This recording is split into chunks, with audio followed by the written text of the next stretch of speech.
Baiklah, bismillahirrahmanirrahim. Assalamualaikum warahmatullahi wabarakatuh. Bagaimana kabarnya rekan sosiologi sekalian? Bertemu lagi dengan channel Sosiologi 79 yang tentunya dalam kesempatan kali ini akan memaparkan materi-materi sosiologi SMA.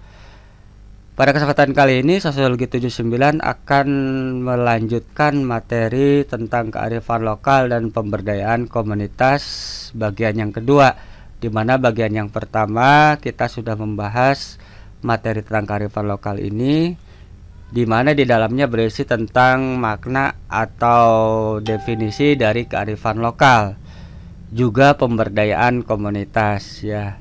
Silahkan kalian putar kembali materinya agar kalian bisa melanjutkan materi bagian yang kedua, karena tentunya materi bagian yang pertama itu saya harapkan kontinuitas atau bersambung dengan materi bagian yang kedua ini ya. Materi kearifan lokal dan pemberdayaan komunitas sebagaimana yang kita ketahui adalah materi kelas 12 bab yang terakhir ya. Silahkan kita mulai saja materinya. Kalian persiapkan segalanya. Kearifan lokal dan pemberdayaan komunitas bagian yang kedua. Tujuan pembelajaran materi kearifan lokal ini bagian yang kedua adalah dengan mempelajari bab ini Anda diharapkan mampu, atau dengan mempelajari materi tentang kearifan lokal pada bagian yang kedua ini Anda diharapkan mampu. Yang pertama, menjelaskan aktivitas pemberdayaan komunitas.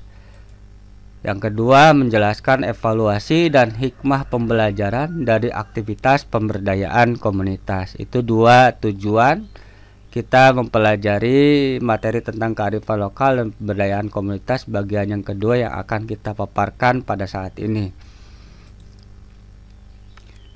Ya, ilustrasi gambar bagi mereka yang tinggal di kampung atau di pedesaan barangkali bisa memahami ya, bentuk dari kebersamaan orang desa atau orang kampung.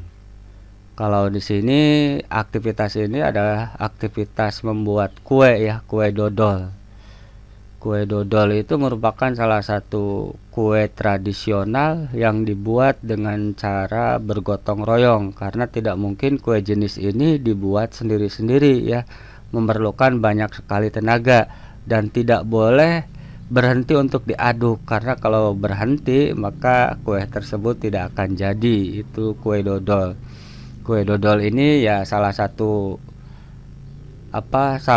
bentuk output dari kearifan lokal kita, karena untuk memasak kue ini tentunya membutuhkan banyak tenaga dan memiliki makna silaturahmi, gotong royong ya, dan lain sebagainya, kedekatan emosional dan lain sebagainya, kedekatan antar warga yang mulai terkikis dengan adanya globalisasi ya, terutama penemuan-penemuan teknologi, salah satunya televisi kabel, televisi ya, parabola dan lain sebagainya.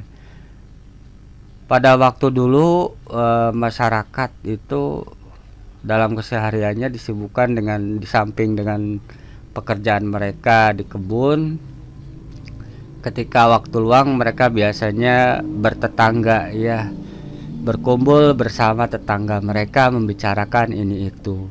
Tapi setelah ditemukannya teknologi berupa teknologi televisi dan parabola, mereka menjadi disibukkan masing-masing menunggu atau menonton sinetron.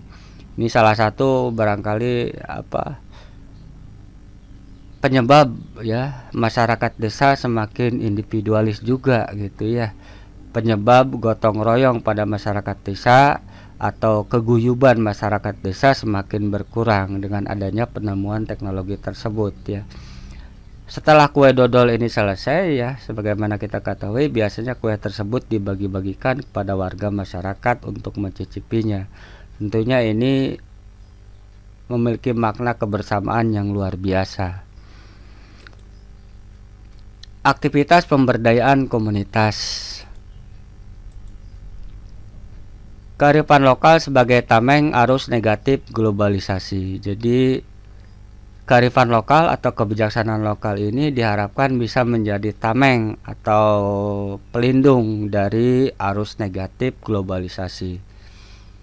Ya, jadi globalisasi itu tidak hanya memberikan sisi positif, tapi di sisi lain tentunya mengandung makna negatif ya.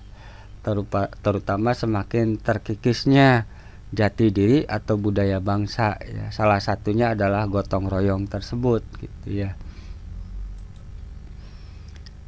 Beberapa hal yang dapat terjadi ketika globalisasi dan modernisasi mengikis kearifan lokal adalah ya, jadi hal yang akan terjadi ketika fenomena globalisasi ini sedikit demi sedikit mengikis kearifan lokal atau nilai-nilai tradisi yang ada di dalam masyarakat.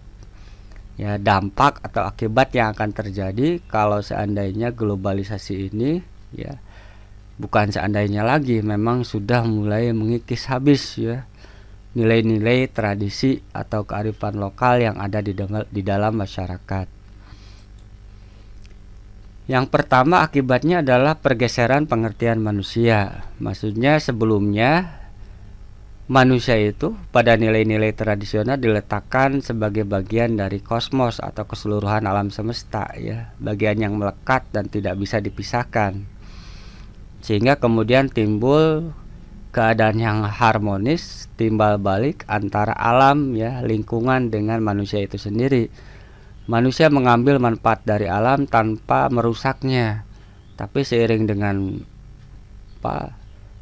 arus globalisasi, nilai-nilai tradisi itu mulai mengikis pengertian manusia yang sebelumnya merupakan bagian dari kosmos dalam nilai-nilai tradisional gitu ya.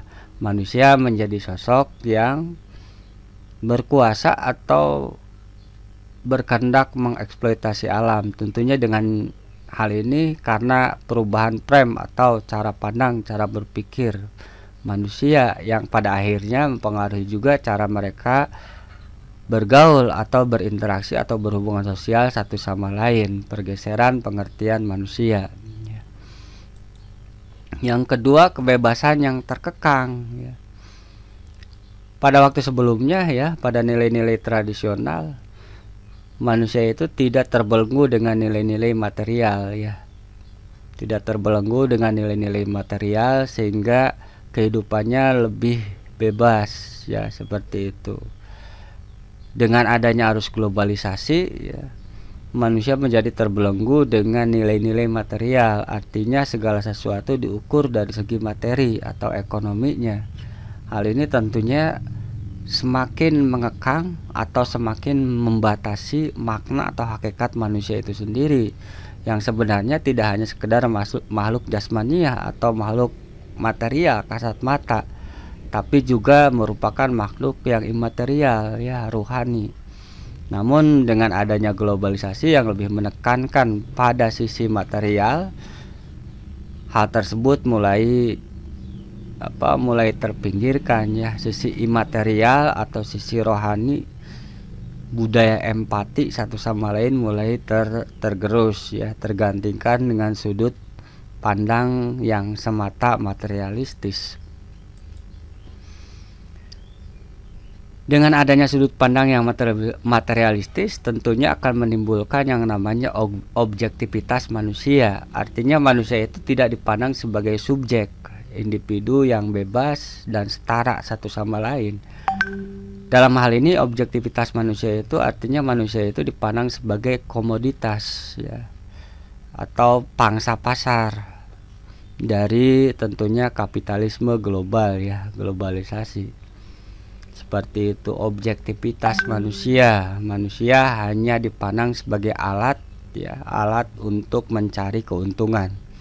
Itu objektivitas manusia. Yang ketiga, mentalitas teknologi ya.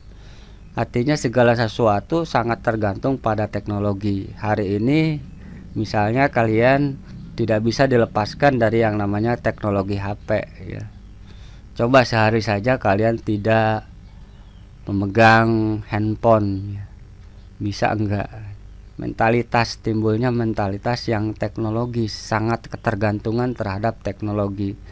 Atau seandainya kalian punya tugas dari guru ya, dan kalian merasa kesulitan, kalian tidak mau berpikir panjang, akhirnya mengambil jalan instan dengan cara mencari di Google ya, sangat mengandalkan teknologi sehingga tidak mandiri seperti itu. Kemudian krisis teknologi ya, maksudnya krisis teknologi ini bukan teknologi tidak ada, tapi krisis mental ya, krisis mental. Teknologi yang dipakai dengan cara yang tidak bijaksana atau bahkan disalahgunakan, krisis teknologi. Kemudian pergeseran dan peniadaan nilai-nilai etika dan moral ya. Tentunya karena pengaruh atau penetrasi budaya dari teknologi informasi melalui proses globalisasi, akhirnya nilai-nilai etika lokal yang sebelumnya dijunjung tinggi menjadi pudar atau semakin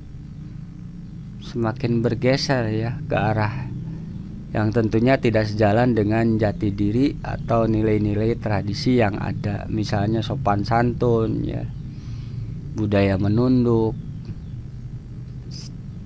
cium tangan ya, hormat terhadap guru, hormat terhadap orang yang lebih tua ya.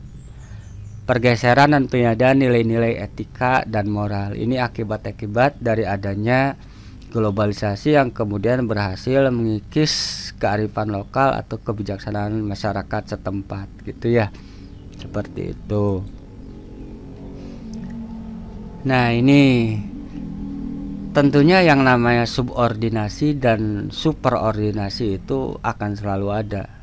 Artinya kebudayaan atau masyarakat yang tersubordinasi atau lemah pada gilirannya akan terkalahkan ya, tergilas oleh budaya atau masyarakat atau sistem ekonomi yang lebih kuat. Akhirnya timbulnya pihak yang kalah akan tersingkirkan, bahkan termarginalisasi. Oleh karena itu perlunya ada upaya-upaya kembali penguatan masyarakat setempat melalui proses pemberdayaan, tentunya berakar dari kearifan lokal atau potensi lokal yang ada, bukan berasal dari luar. Karena dalam kenyataannya yang namanya potensi lokal atau kearifan lokal itu kalau dikembangkan secara maksimal akan bisa menyaingi produk-produk global seperti itu ya. Ini gambarnya bentuk-bentuk atau upaya pemberdayaan masyarakat.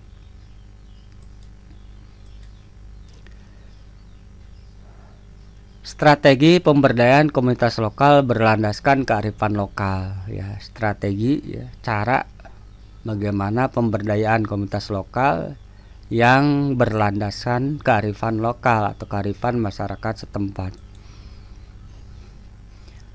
Menurut Sunyoto Usman ya, Usman 2004 dalam Cholisin 2011 adalah sebagai berikut. Strategi pemberdayaan komunitas berlandaskan kearifan lokal menurut Sunyoto Usman. Yang pertama, menciptakan iklim atau suasana yang memungkinkan potensi komunitas masyarakat berkembang. Enabling ya, menciptakan iklim atau suasana yang memungkinkan komunitas masyarakat berkembang. Diciptakanlah iklim ya. Salah satunya iklim wirausaha atau ya kebanggaan terhadap produk sendiri ya. Ini perlu ada penciptaan iklim seperti ini ya. Jadi pemerintah jangan sampai malah mengikis keberadaan ini, tapi yang harus dilakukan adalah menciptakan iklim masyarakat tersebut percaya diri dengan potensi mereka gitu ya. Seperti itu. Dalam rangka memperkuat potensi atau daya yang dimiliki komunitas masyarakat, empowering, maka upaya yang dilakukan adalah dengan cara memberi pendidikan, kesehatan, dan kesempatan dalam memperoleh sumber kemajuan ekonomi dalam kurung modal, teknologi, informasi, tenaga kerja, dan pasar. Jadi dalam rangka memperkuat potensi atau daya yang dimiliki komunitas masyarakat. Empowering itu maksudnya menjadikan kuat ya, menjadikan memiliki kekuatan ya, kepercayaan diri yang sebelumnya ya tergilas atau tersingkirkan dengan adanya proses globalisasi ya. Maka upaya yang dilakukan adalah cara memberikan pendidikan tentunya ya, karena masyarakat lokal itu biasanya dari segi pendidikan ya, terutama pendidikan moral sangat minim ya. Kesehatan ya, ini sangat penting, karena bagaimana mungkin kita bisa bekerja kalau seandainya badan tidak sehat ya. Bagaimana mungkin kita menerima pendidikan atau pembelajaran kalau seandainya kesehatan kita tidak terjamin. Dan kesempatan dalam memperoleh sumber kemajuan ekonomi diantaranya adalah modal, pinjaman teknologi ya, tentunya dengan pembelajaran penguasaan teknologi tersebut, informasi, tenaga kerja, dan pasar. Ini yang paling penting, pasar ya. Jadi bagaimana masyarakat tersebut nanti menjual atau memasarkan produk mereka. Memberdayakan bisa berarti melindungi, protection, jadi dilindungi dari kemungkinan ya tergulung atau tergilas oleh kapitalisme yang modalnya lebih besar ya, perusahaan yang modalnya lebih besar. Makanya perlu ada yang namanya perlindungan usaha kecil dan menengah, seperti itu ya, karena pengusaha-pengusaha jenis ini sangat rentan sekali ya menghadapi pengusaha-pengusaha yang memiliki modal jauh lebih besar, seperti itu. Menurut Edi Soeharto 2004 meliputi 5 strategi yang biasanya disebut 5P, yaitu pemungkinan, penguatan, perlindungan, penyokongan, dan pemeliharaan. Jadi dimungkinkan untuk berkembang yang sebelumnya ya mereka barangkali tidak sadar dengan potensi mereka, kemudian dikuatkan ya, setelah itu dilindungi ya, disokong dengan modal dan dukungan lainnya dari pemerintah ataupun pengusaha ya, dan kemudian setelah selesai ya berjalan dipelihara ya, seperti ini menurut Edi Soeharto, strategi pemberdayaan komunitas berlandaskan kearifan lokal. Kita lanjutkan ya, ini salah satu upaya pemberdayaan ya, pemberikan penerangan atau pendidikan, seperti itu. Memaksimalkan potensi kearifan lokal dan pemberdayaan komunitas ya, potensi kearifan yang ada di lokal itu harus dimaksimalkan ya dalam pemberdayaan komunitas. Beberapa contoh tindakan yang bisa dilakukan untuk tetap melestarikan kearifan lokal sekaligus mengintegrasikannya dengan kemajuan zaman adalah dengan menjaga keautentikan berbagai kearifan lokal, menjaga eksistensi budaya lokal. Dalam sektor pertanian dijadikan sebagai karakter masyarakat setempat dalam bertani. Dalam penanggulangan kemiskinan, berbagai kearifan lokal seperti kerja keras, gotong royong, dan penghormatan terhadap orang lain dapat diintegrasikan dengan berbagai kebijakan dan program penanggulangan kemiskinan yang dilakukan oleh pemerintah maupun dunia internasional.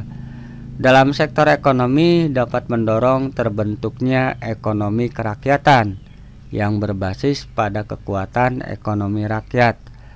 Dalam pedoman hidup ada beberapa hal yang perlu diperhatikan, diantaranya itu ya. Jadi dari segi berbagai macam sektor kehidupan ya perlu dikembangkan ya, dimaksimalkan ya, supaya masyarakat tersebut ya bisa berdaya. Beberapa contoh tindakan yang bisa dilakukan untuk tetap melestarikan kearifan lokal sekaligus mengintegrasikannya dengan kemajuan zaman. Jadi kearifan lokal tersebut ya bisa atau sebagai landasan dari kemajuan adalah dengan menjaga keautentikan atau keaslian berbagai kearifan lokal, menjaga eksistensi budaya lokal, jaga ya keberadaan budaya lokal, Misalnya dalam sektor pertanian ya, pertanian dijadikan sebagai karakter masyarakat setempat dalam bertani. Jadi karakter masyarakat setempat ketika bertani diupayakan untuk dimaksimalkan. Dalam penanggulangan kemiskinan, berbagai kearifan lokal seperti kerja keras ya, gotong royong, penghormatan terhadap orang lain dapat diintegrasikan dengan berbagai kebijakan dan program penanggulangan kemiskinan, yaitu ya yang dilakukan oleh pemerintah maupun dunia internasional. Dalam sektor ekonomi dapat mendorong terbentuknya ekonomi kerakyatan ya, ekonomi kerakyatan yang berbasis pada kekuatan ekonomi rakyat dalam pedoman hidup. Dalam pedoman hidup ada beberapa hal yang perlu diperhatikan, diantaranya ya, dalam pedoman hidup mereka ada beberapa hal yang perlu diperhatikan, diantaranya yang pertama dalam segi kemanusiaan, rehumanisasi harus dilakukan ya. Re itu artinya kembali, memanusiakan kembali ya, seperti itu.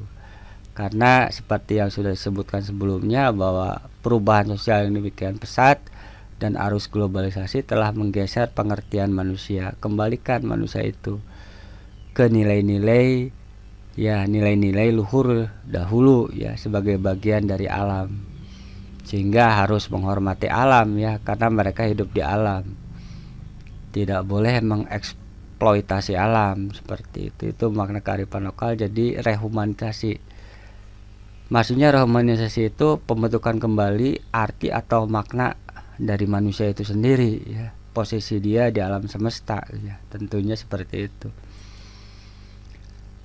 Hal yang diperlukan, perlu diperhatikan lagi adalah memiliki kemampuan memilih yang baik. Jadi dikuatkan dari segi jati dirinya, sehingga kemudian dia memiliki kemampuan untuk memilih ya, yang tentunya dilandaskan dengan tradisi atau nilai jati dirinya sendiri ya, tanpa harus misalnya pilihan yang diberikan itu mengikuti apa yang dipilih orang-orang lain, seperti itu ya. Mengusahakan revitalisasi kebudayaan.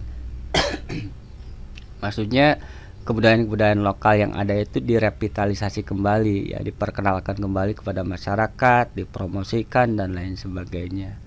Itu upaya-upaya memaksimalkan kearifan lokal dalam pemberdayaan komunitas. Nah, ini pemberdayaan komunitas ya, misalnya melalui polybag ya.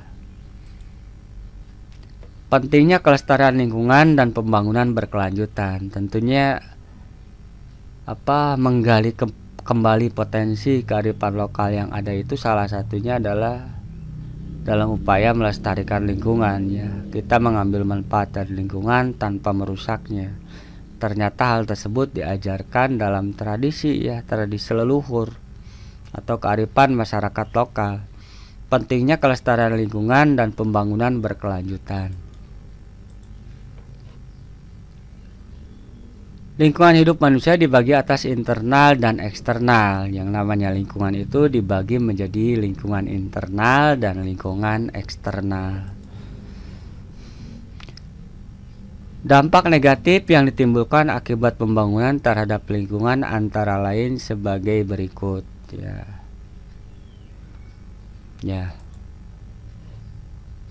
Lingkungan alam menurut Undang-Undang Nomor 32 Tahun 2009 diantaranya adalah pencemaran lingkungan hidup adalah masuk atau dimasukkannya makhluk, zat, energi dan atau komponen lain ke dalam lingkungan hidup oleh kegiatan manusia sehingga melampaui mutu lingkungan hidup yang telah ditetapkan.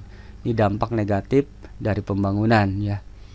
Dampak negatif dari pembangunan yang tidak menghiraukan atau memperdulikan kelestarian lingkungan ya. Menurut Undang-Undang Nomor 32 ya, dampak dari negatif dari pembangunan tersebut adalah pencemaran ya. Pencemaran itu apa? Pencemaran lingkungan hidup itu adalah masuk atau dimasukkannya makhluk, zat, energi dan atau komponen lain ke dalam lingkungan hidup oleh kegiatan manusia ya, kegiatan manusia dalam pembangunan ya, sehingga melampaui baku mutu lingkungan hidup yang telah ditetapkan. Dari segi lingkungan sosial, dampak negatif terhadap lingkungan sosial misalnya meningkatnya jumlah pengangguran dan kemiskinan ya, karena tidak seimbang.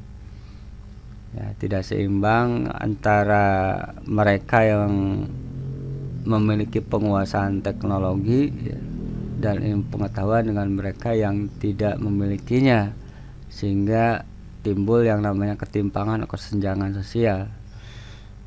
Hal ini tentunya akan berakibat meningkatnya jumlah pengangguran dan merebaknya kemiskinan di dalam masyarakat, menumpuknya penguasaan teknologi dan ilmu pengetahuan atau menumpuknya harta pada seseorang ya.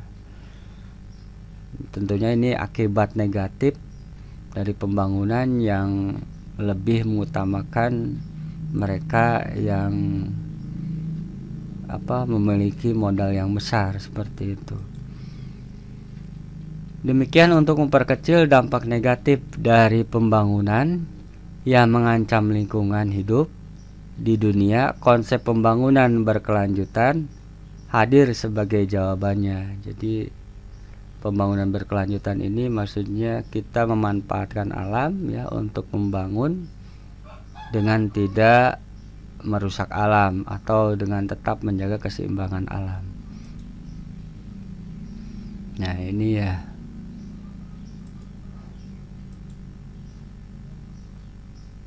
Menurut William Asher dan Robert Haley, prasyarat bagi usaha pembangunan melalui strategi pembangunan berkelanjutan adalah konservasi sumber daya hidup yang meliputi hal-hal sebagai berikut. Konservasi di sini adalah maksudnya mengeksplorasi sumber daya alam ya dengan cara yang bijaksana ya. Maksudnya tidak dengan cara yang memang eksploitatif seperti itu. Yang pertama, melihara proses ekologi yang esensial dan sistem penopang hidup ya. Memelihara ekologi yang esensial, maksudnya ekologi esensial ini adalah proses ekologi yang memang utama di alam ya. Misalnya sebagai zat pengurai ya, seperti itu dipelihara, dan sistem penopang hidup.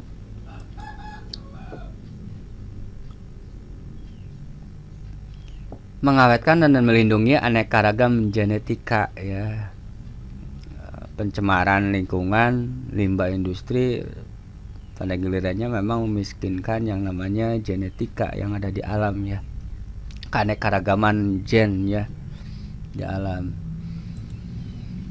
Pemanfaatan yang berkelanjutan dari berbagai spesies dan ekosistem ya, seperti itu konservasi sumber daya alam ya, dengan tetap menjaga keseimbangan alam.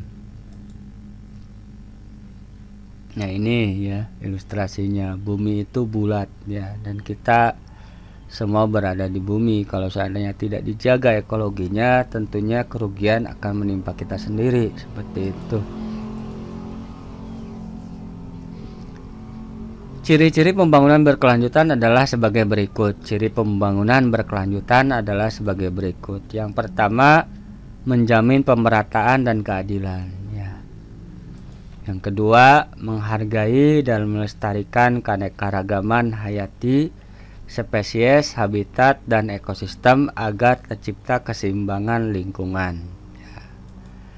Yang ketiga, menggunakan pendekatan integratif sehingga terjadi keterkaitan yang kompleks antara manusia dengan lingkungan untuk masa kini dan mendatang. Jadi pendekatannya integratif antara manusia dengan lingkungan, integral. Jadi manusia bukan komponen yang terpisah dari lingkungan.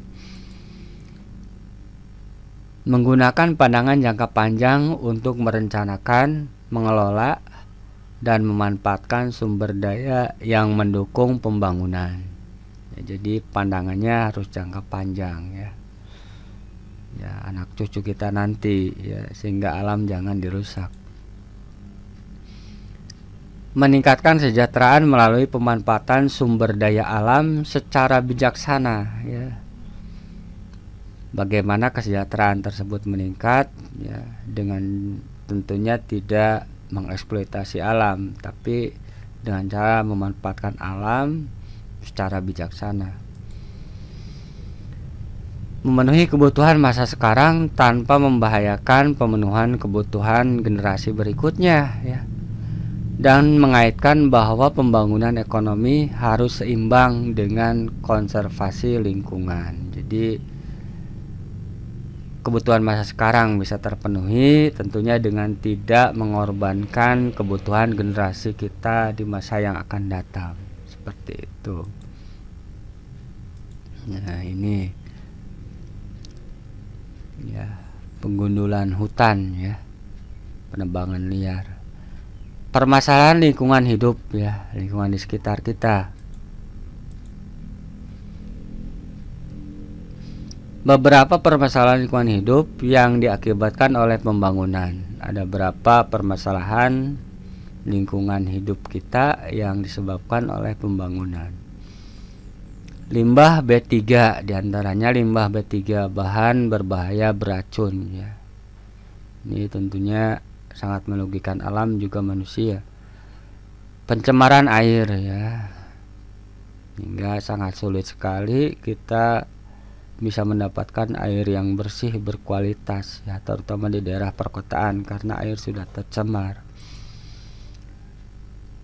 Kerusakan lapisan ozon ya, lapisan ozon itu adalah lapisan yang melindungi bumi dari kemungkinan sinar ultraviolet matahari yang berlebihan ya, yang akan menimbulkan banyak ragam penyakit kalau seandainya lapisan ozon ini rusak. Bahkan salah satunya disebutkan fenomena ini dilihat dengan mencairnya es di kutub utara katanya ya, sehingga permukaan air laut semakin naik.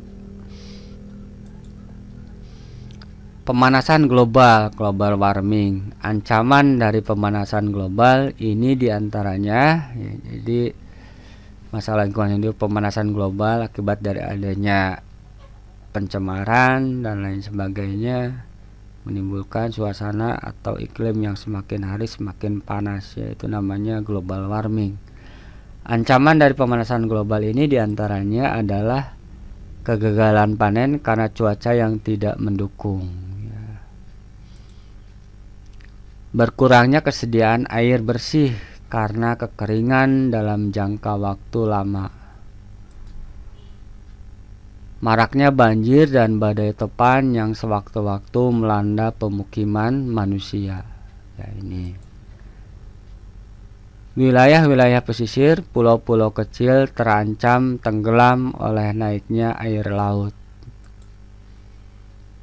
Panasnya suhu menimbulkan makin banyaknya wabah penyakit endemik seperti leptospirosis, demam berdarah, diare, dan malaria. Ini akibat dari pemanasan global ya. Kemudian permasalahan lingkungan hidup yang diakibatkan oleh pembangunan yang terakhir diantaranya menipisnya keanekaragaman hayati. Maksudnya keanekaragaman yang ada di alam itu mulai semakin berkurang ya, entah itu hewan-hewan ataupun mikrobiologi dan lain sebagainya ya, karena mereka tentunya tidak bisa terkalahkan dengan adanya pembangunan manusia yang demikian masif dan tidak menghiraukan keberadaan atau kelestarian lingkungan. Nah, ini ya fenomena persawahan ya, yang menggunakan metode kearifan lokal ya, sengkedan ya kalau dalam bahasa Sundanya. Pelestarian lingkungan hidup untuk pembangunan berkelanjutan. Berikut prinsip-prinsip sederhana pelestarian lingkungan yang perlu kita lakukan, yaitu mengurangi eksploitasi, reduce, menggunakan kembali, reuse, mendaur ulang, recycle, memulihkan kembali, recovery, dan memperbaiki kembali, reserve. Ya, prinsip-prinsip sederhana, mengurangi eksploitasi, menggunakan kembali ya barang yang sebelumnya sudah dipakai digunakan kembali, tentunya dengan cara didaur ulang ya, recycle, dipulihkan kembali ya, misalnya dengan cara reboisasi atau penanaman kembali, dan memperbaiki kembali reserve. Beberapa usaha pelestarian lingkungan yang dapat dilakukan diantaranya berikut ini ya. Usaha pelestarian lingkungan yang dapat kita lakukan diantaranya pelestarian hutan ya. Ini sangat penting karena tentunya hutan ini adalah paru-paru ya, paru-paru bumi. Kalau seandainya hutan mulai gundul, selain berakibat banjir, longsor dan lain sebagainya gitu ya, cuaca akan semakin panas gitu ya. Pelestarian tanah guna mempertahankan kesuburannya. Jadi tanah juga harus dilestarikan, jangan dieksploitasi. Misalnya dengan menggunakan pupuk-pupuk organik gitu ya, atau dengan menggunakan sistem tumpang sari, ganti tanam dan lain sebagainya, dengan mengurangi sedikit mungkin pemakaian pupuk-pupuk kimia. Pelestarian udara ya, dengan mengurangi zat emisi tentunya ya. Pelestarian laut dan pantai ya, ini upaya-upaya yang bisa dilakukan oleh kita dalam upaya kita atau usaha kita untuk melestarikan lingkungan. Nah ini ya, pembangunan komunitas yang menerapkan prinsip pembangunan berkelanjutan. Pembangunan komunitas yang menerapkan prinsip pembangunan berkelanjutan. Terdapat 4 prinsip etika berkelanjutan untuk mendasari etika sustainable society ya. Sustainable society, maksudnya pembangunan berkelanjutan itu sustainable society ya. Terdapat 4 prinsip etika berkelanjutan untuk mendasari etika sustainable society ya, masyarakat yang berkelanjutan gitu. Yaitu sustainable society memegang teguh etika bahwa bumi ini memiliki sumber-sumber yang terbatas dan digunakan oleh semua organisme. Jadi prinsip sustainable society ini bahwa bumi ini bukan tanpa batas tapi terbatas. Kalau seandainya pun harus memulihkan kembali membutuhkan waktu yang sangat lama gitu ya. Makanya harus digunakan dengan bijak, dan tidak hanya kita yang memanfaatkan, tapi banyak sekali organisme atau makhluk hidup Tuhan yang lainnya yang juga bersumber hidup dari bumi ya, seperti itu. Tidak hanya kita makhluk Tuhan, tapi semuanya juga makhluk Tuhan yang berhak hidup manfaatkan bumi atau alam yang ada.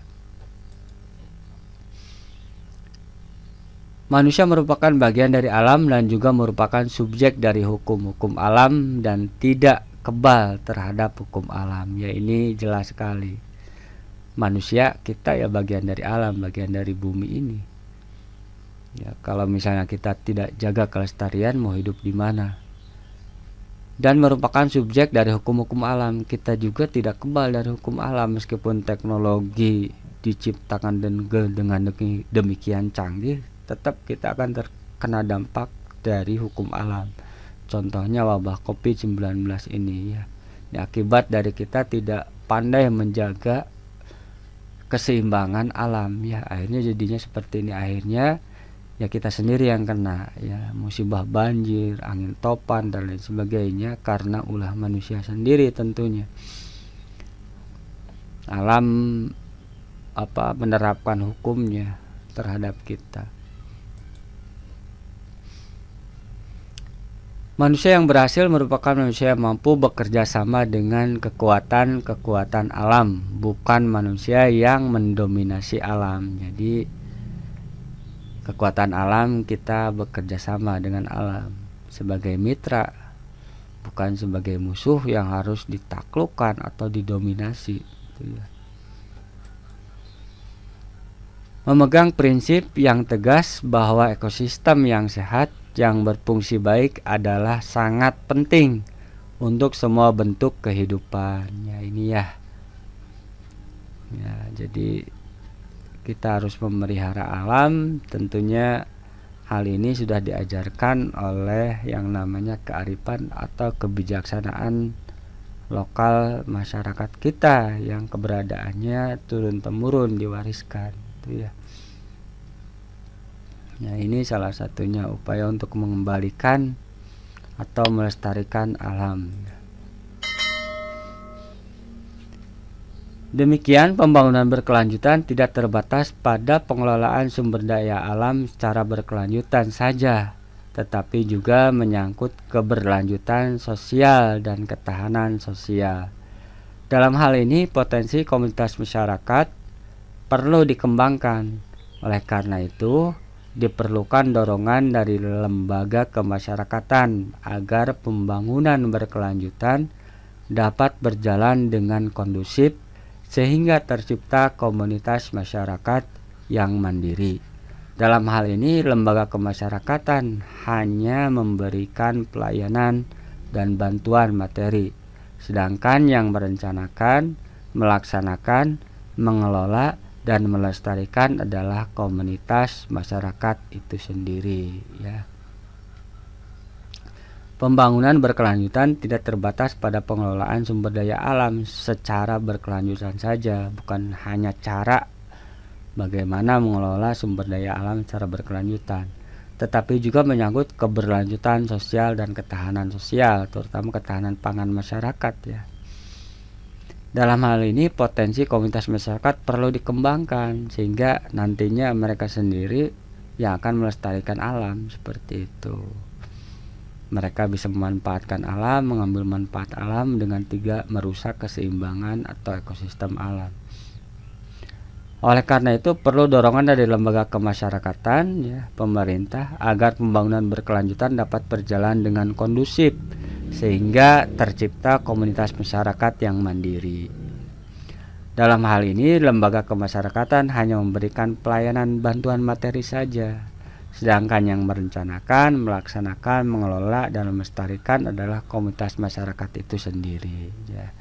Ini supaya mandiri ya, seperti itu. Dan dengan cara seperti itu, kesadaran masyarakat akan terbangun tentang pentingnya kelestarian lingkungan. Nah, ini salah satu contoh dari upaya pemberdayaan komunitas ya, PNPM barangkali ya. Evaluasi dan hikmah pembelajaran dari aktivitas pemberdayaan komunitas. Horby dan Farnwell mengartikan evaluasi sebagai tindakan mengambil keputusan untuk menilai objek, keadaan, kegiatan, atau peristiwa tertentu. Dalam hal ini, evaluasi mencakup hal-hal berikut. Jadi evaluasi, tentunya evaluasi ini seringkali kita dengar ya, kata evaluasi ini. Evaluasi ini bisa dilakukan di awal, di tengah, ataupun di akhir. Tujuannya agar kegiatan yang ada tidak keluar dari rencana ya. Horby dan Farnwell mengartikan evaluasi sebagai tindakan mengambil keputusan untuk menilai objek, keadaan, kegiatan, atau peristiwa tertentu. Dalam hal ini, evaluasi mencakup hal-hal berikut, kata Horby dan Farnwell ya. Yang pertama, penilaian atas dampak kolektif, baik positif maupun negatif dari semua atau sebagian besar kegiatan yang telah dilakukan pada lokasi dan atau kelompok sasaran yang berbeda-beda. Dampaknya ya, evaluasi itu salah satunya penilaian dampak kolektif, akibatnya ya dengan adanya pemberdayaan, apakah berakibat positif atau negatif.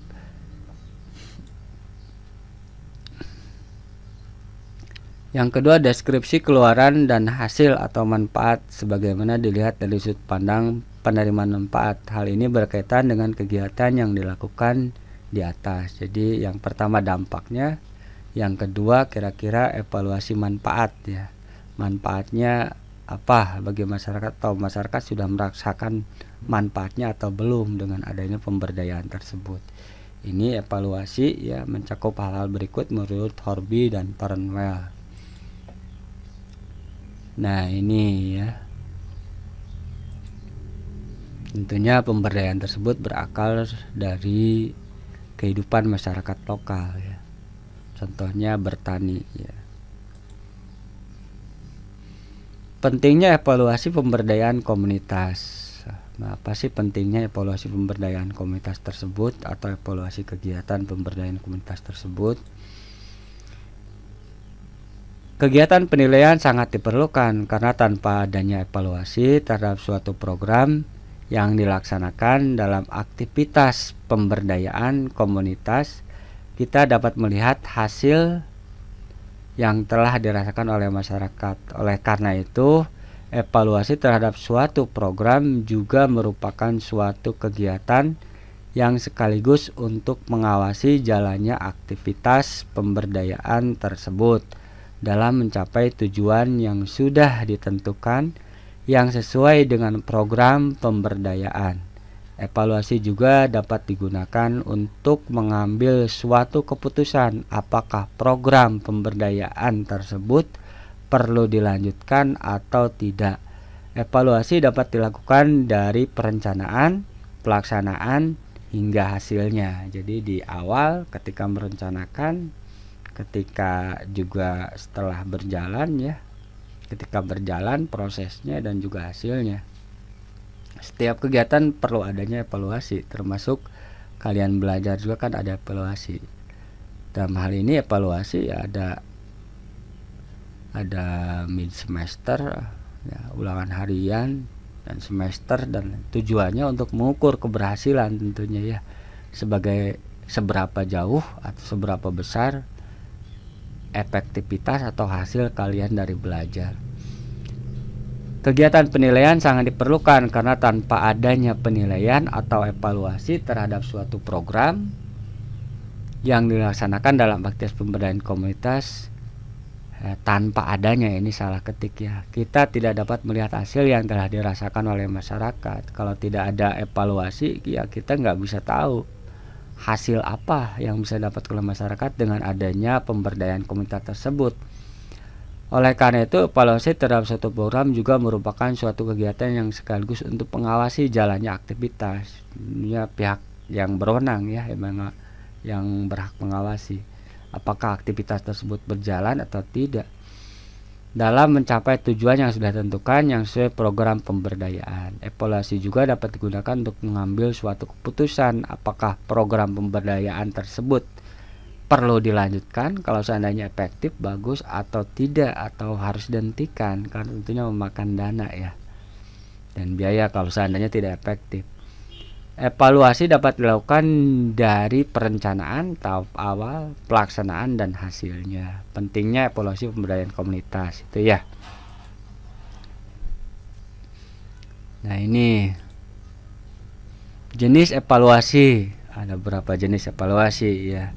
Kira-kira kita lihat dari pembelajaran di sekolah juga ada beberapa jenis evaluasi, tes sumatif, tes formatif, dan lain sebagainya ya. Ini jenis evaluasi pemberdayaan komunitas. Secara umum ada dua jenis evaluasi, yaitu sebagai berikut. Secara umum ada dua jenis evaluasi, yaitu sebagai berikut. Evaluasi proses ya, dilakukan pada saat program atau kegiatan tengah berlangsung atau sedang berjalan. Tujuannya adalah untuk memperbaiki pelaksanaan. Jadi ada yang namanya evaluasi proses. Evaluasi proses ini penilaian ketika kegiatan itu sedang berjalan atau tengah dilakukan.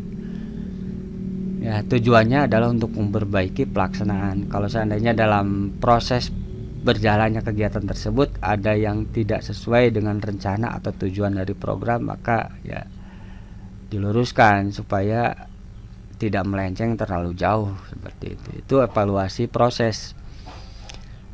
Kemudian ada juga evaluasi dampak, dilakukan pada saat program atau kegiatan sudah berakhir. Ini kedua jenis evaluasi ini, evaluasi proses ketika sedang berlangsung dan evaluasi dampak setelah selesai. tentunya dengan melihat hasil ya. Kalau dampak ini dilakukan pada saat program atau kegiatan sudah berakhir, tujuannya adalah untuk mengukur dampak serta menghimpun pelajaran atau pengalaman yang berguna. Itu ya. Jadi kalau selesai kegiatan di sekolah juga perlu ada evaluasi supaya ketika melakukan kegiatan yang serupa di hari kemudian hari gitu ya, akan jauh lebih baik ya. Menghimpun pelajaran atau pengalaman yang berguna yang tentunya bisa diterapkan bagi program yang sama pada tahap atau kesempatan berikutnya supaya jadi lebih baik. Langkah-langkah melakukan evaluasi, itu langkah-langkah melakukan evaluasi.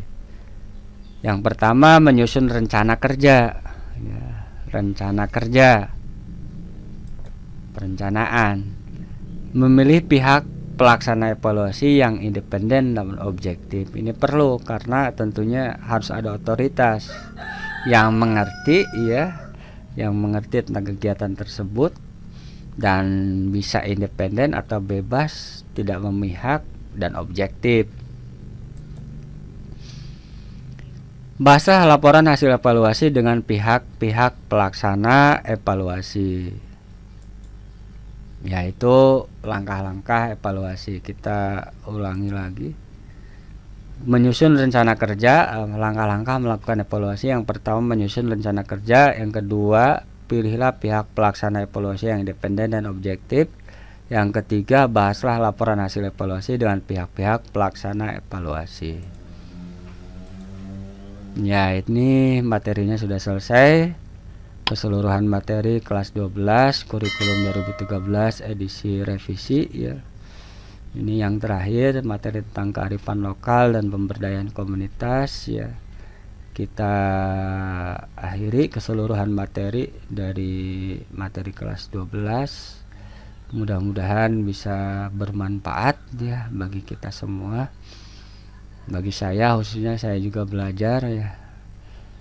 Karena tentunya untuk bicara seperti ini tanpa berhadapan langsung dengan siswa atau dengan murid sangat berat sekali gitu ya. Tapi hal ini harus dilakukan karena pandemi atau COVID-19 ini tidak kunjung membaik atau selesai ya, dan kita tidak mengerti kapan kembali kita masuk sekolah melaksanakan KBM. Ya, demikian saja dari Sosiologi 9 untuk materi kelas 12 ya. Terima kasih atas perhatiannya. Billahi taufiq wal hidayah. Assalamualaikum warahmatullahi wabarakatuh.